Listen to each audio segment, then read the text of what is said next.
So when you're programming artificial intelligence, or you're working with artificial intelligence, are they specifically trying to mimic the developmental process of a human brain?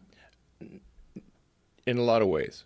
There's some ways that are different. An analogy that's often used is like, we don't make a submarine swim like a fish, but we take the principles of how, of hydrodynamics and apply them to a submarine. I've always wondered, as a layperson, do you try to achieve the same results as a human brain but through different methods, or do you try to copy the way a human brain achieves results? I mean, the essential elements of an AI neural net are really very, very similar to a human brain neural net. Yeah. It's having the multiple layers of neurons and, back propagation. All these things are what your brain does. It's sort of,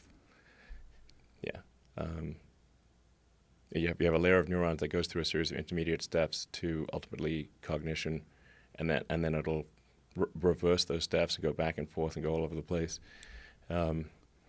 It's interesting, very interesting.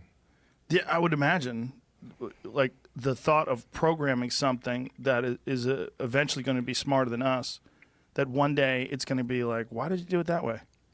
Like when artificial intelligence becomes sentient, they're like, oh, you tried to mimic yourself.